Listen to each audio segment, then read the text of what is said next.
Aarav lived in a cramped, one-room shack at the dusty edge of the village. Life was measured in the sounds of struggle. Dad scrubbed diner floors. Mom's hands bled. One evening, a heavy silence filled the room. The stove remained cold because there was no grain left in the jar. Aarav watched his father rubbing a back that seemed permanently bent from labor. "Will we always be hungry, Papa?" he asked quietly. His father wiped the grease from his forehead, his eyes reflecting a hard-earned wisdom. "Fate is not written in the lines on your palm, Aarav," he replied, "but in the sweat on your brow." That night, the hunger in Aarav's belly was replaced by a burning choice. The next day, Aarav walked into the bustling city and demanded a job as a busboy. His life became a blur of motion. He spent his mornings in a tattered school uniform, clutching books with hope, and his evenings carrying heavy trays of steaming food that he could not afford to eat. When a plate shattered one night, the manager's voice cut through the air. "You are nothing but a waiter, and a waiter you will stay," he sneered. His peers joined in, whispering that he was destined for the gutter.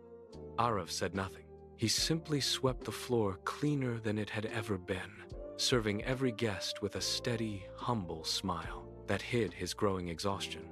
One rainy Tuesday, a wealthy businessman sat at a corner table, watching the room with sharp eyes. He observed Aarav handle a difficult, shouting customer with calm grace and meticulous honesty.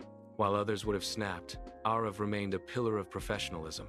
The man called him over and handed him a crisp business card. "I see potential that others choose to ignore," the man said. "Come to my hotel tomorrow morning." Aarav's hands trembled as he took the card, the rain drumming against the window like a heartbeat of new possibility. Aarav arrived at the Grand Hotel the next morning, his heart hammering against his ribs like a trapped bird. He started as a supervisor, but he did not stop there. Every night, while the world slept, he sat under a flickering desk lamp, reading management manuals until his eyes burned. He mastered the rhythm of the kitchen, the complex logistics of supply chains, and the delicate art of leading a team with kindness. He turned every insult he had ever heard into fuel for his ambition. 5 years passed. The boy in the tattered uniform was gone. In his place stood a man of substance.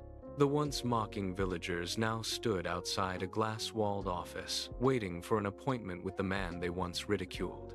Aarav greeted them not with spite, but with a respectful nod, offering them jobs in his new venture. He held no grudges, for he knew that bitterness was a weight he could not afford to carry on his journey. That evening, he returned to the old shack, where it all began. He took his father's calloused, worn hands into his own and whispered, "You were right, Papa. Hard work changed everything." His father looked at his son, his eyes glistening with a pride that transcended words, and simply nodded. In that quiet moment, Aarav realized that poverty was merely a starting point, not a destination. He had turned his dreams into reality, proving to the world that while others waited for luck to find them, he had built his own path through sheer, relentless persistence.